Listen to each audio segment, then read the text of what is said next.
நீங்க போடுற ஓட்டு யூஸா இல்ல வேஸ்டா? எல்லாருக்கும் வணக்கம். இன்னும் 5 நாள், அதாவது 6வது நாள்ல நம்ம எல்லாரும் ஓட்டு போட்டிருப்போம், இல்ல போடுறதுக்காக வெயிட் பண்ணி இருப்போம். ஆனா ஒரு சிம்பிள் கேள்வி, நீங்க போடுற ஓட்டு யூஸா இல்ல வேஸ்டா? ஓட்டு போடாம இருக்கிறது மட்டும் வேஸ்ட் இல்ல, யோசிக்காம போடுறதும் வேஸ்ட் தான். அது எப்படின்னா, எனக்கு தெரிஞ்சவர், என் ஃப்ரெண்டு, என் தலைவர், எனக்கு ரொம்ப பிடிச்சவர், இப்படி சின்ன சின்ன காரணங்களுக்காக ஓட்டு போடுறீங்கன்னா அது ஒரு டிசிஷன் இல்ல, அது ஒரு மிஸ்டேக். இன்னைக்கு நிலைமைக்கு என்னன்னா, நமக்கு எல்லாருக்குமே ஒரு அரசியல் கள புரிதல் இருக்க எல்லாருக்குமே ரஃபா தெரியும் யாருக்கு வின்னிங் சான்ஸ் இருக்குன்னு.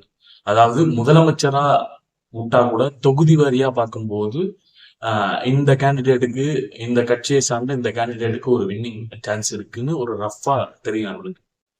அப்படி இருக்கும்போது நம்ம ஒரு ஜெயிக்க போற ஒரு கேண்டிடேட்டுக்கு போறது ஒரு நல்ல முடிவா இருக்கும். போல நீங்க தவறான ஒரு இடத்துக்கு ஓட்டு போடுறீங்கன்னா, தவறான இடம்னு எப்படி சொல்றேன்னா, எனக்கு பிடிக்கும், என் தலைவர் அவரு, எனக்கு ரொம்ப பிடிச்சவரு, இல்ல எனக்கு தெரிஞ்சவரு, என்னோட ஃப்ரெண்ட் அவரு, அப்படின்ற ஒரு சின்ன சின்ன காரணங்களுக்காக, ஒரு வேல்யூபிளே இல்லாத ஒரு காரணங்களுக்காக ஓட்ட போட்டீங்கன்னா, நீங்க விரும்பாத, நீங்க ஜெயிக்க நினைக்காத ஒரு ஆளை ஜெயிக்க வைக்கிறதுக்காக மறைமுகமா ஹெல்ப் பண்றீங்கன்னு அர்த்தம்.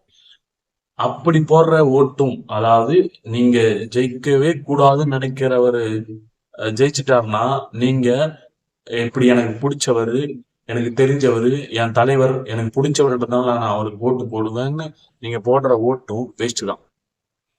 அதனால உங்க ஓட்ட யோசிச்சு போடுங்க. இது உங்க உரிமை மட்டும் இல்ல, உங்களுக்கான பவர். அந்த பவரை எனக்கு பிடிச்சவர் அதனால நான் போடுறேன், எனக்கு ரொம்ப பிடிக்கும் எங்க தலைவர் அதனால போடுறேன் அப்படின்னு சொல்லிட்டு இல்லாம, யாருக்கு ஒரு வெற்றி வாய்ப்பு இருக்குது அவங்களுக்கு போடுங்க. அதே போல யாரு வந்தா உங்க தொகுதியில இருக்கிற கட்சியிலேயே ஒரு வெற்றி வாய்ப்பு இருக்கிறவங்களுக்கு உங்க ஓட்டை போடுங்க. கூடவே அந்த வெற்றி வாய்ப்பு இருக்கிற கேண்டிடேட்ல யாரு பெட்டர், கம்பேர் தான் 4 பேர் இருக்காங்கன்னா 4ல யாரு பெட்டர் அவங்களுக்கு போடுங்க. அதுதான் வந்து ஒரு சரியான முடிவா இருக்கும்.